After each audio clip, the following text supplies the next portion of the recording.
ఇలా ఏం జరుగుతూ ఉంది రాష్ట్రంలో? ఎవడి పాలైందిరా తెలంగాణ అని చెప్పి పాట ఉండే. ఇవాళ ఎవరి పాలైంది? ఇప్పుడే నేను నిజామాబాద్లో ఒక పెద్ద జైనింగ్ ఉండే మైనార్టీ సోదరులు గణేష్ గుప్తా గారి ఆధ్వర్యంలో జిల్లా పార్టీ ఆఫీసులో జాయిన్ చేసుకొని వస్తున్నా. సెల్ ఫోన్లో చూస్తే మీనాక్షి నటరాజన్ గారు సెక్రటరియట్కి వెళ్ళారు. ఎందుకు వెళ్తుంది ఆమె? ఢిల్లీ పాలైపోయింది తెలంగాణ సెక్రటరియట్కు. ఇలా ఆమె అఫీషియల్గా వచ్చి మంత్రి మండలి మీటింగ్లో ఆమె కూర్చొని ఇలా మాట్లాడుతూ ఉన్నదంటే రేవంత్ రెడ్డి బీజేపీ కోవట్టు కాంగ్రెస్లో ఉండి కాంగ్రెస్ని రాష్ట్రంలో 40 సంవత్సరాల వరకు రాకుండా చేస్తున్నటువంటి కోవట్టని రాహుల్ గాంధీ నమ్మిండు. కాబట్టి ఆ కోవట్టుకు ఈ మీనాక్షి నటరాజన్ ఏజెంట్ను పంపించి సెక్రటరియట్ నుంచి దందా చాలు చేసింది. ఇప్పుడే విలేకరులకు బ్రేకింగ్ న్యూస్.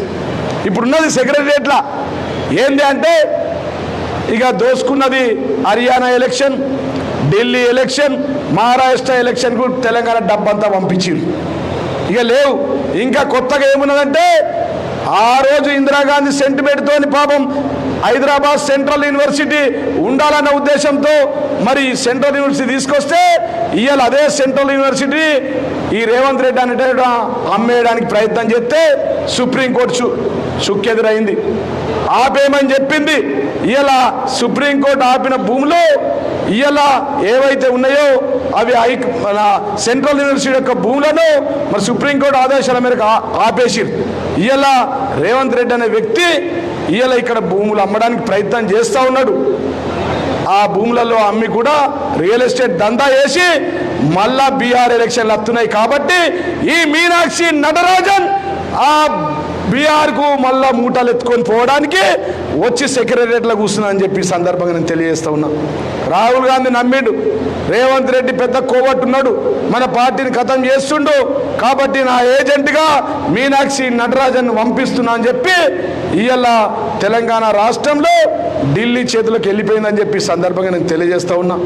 అదేవిధంగా ఇవాళ ఏం జరుగుతూ ఉంది రాష్ట్రంలో?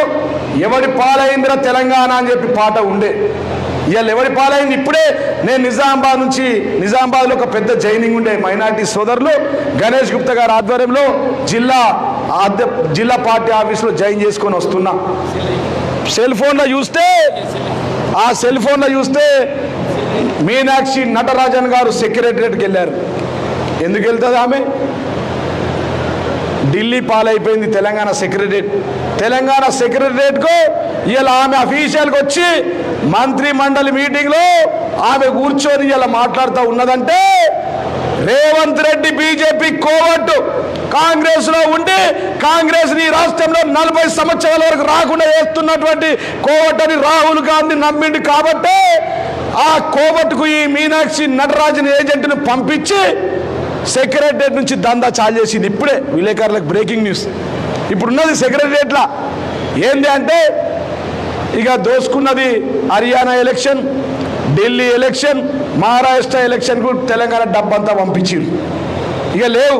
ఇంకా కొత్తగా ఏమున్నదంటే ఆ రోజు ఇందిరాగాంధీ సెంటిమెంట్తోని పాపం హైదరాబాద్ సెంట్రల్ యూనివర్సిటీ ఉండాలన్న ఉద్దేశంతో మరి సెంట్రల్ యూనివర్సిటీ తీసుకొస్తే ఇవాళ అదే సెంట్రల్ యూనివర్సిటీ ఈ రేవంత్ రెడ్డి అంటే అమ్మేయడానికి ప్రయత్నం చేస్తే సుప్రీంకోర్టు చుక్కెదురైంది.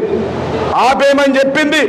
ఇలా సుప్రీంకోర్టు ఆపిన భూములు ఇలా ఏవైతే ఉన్నాయో అవి సెంట్రల్ యూనివర్సిటీ యొక్క భూములను మరి సుప్రీంకోర్టు ఆదేశాల మేరకు ఆపేసిరు.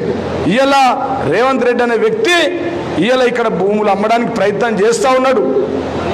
ఆ భూములలో అమ్మి కూడా రియల్ ఎస్టేట్ దందా వేసి మళ్ళా బీహార్ ఎలక్షన్లు వస్తున్నాయి. కాబట్టి ఈ మీనాక్షి నటరాజన్ ఆ బీహార్కు మళ్ళా మూటలు ఎత్తుకొని పోవడానికి వచ్చి సెక్రటరియట్లో కూర్చున్నా అని చెప్పి సందర్భంగా నేను తెలియజేస్తా ఉన్నా. రాహుల్ గాంధీ నమ్మిండు. రేవంత్ రెడ్డి పెద్ద కోవట్టున్నాడు, మన పార్టీని ఖతం చేస్తుండు. కాబట్టి నా ఏజెంట్గా మీనాక్షి నటరాజన్ పంపిస్తున్నా అని చెప్పి ఇవాళ తెలంగాణ రాష్ట్రంలో ఢిల్లీ చేతులకు వెళ్ళిపోయిందని చెప్పి సందర్భంగా నేను తెలియజేస్తా ఉన్నా. అదేవిధంగా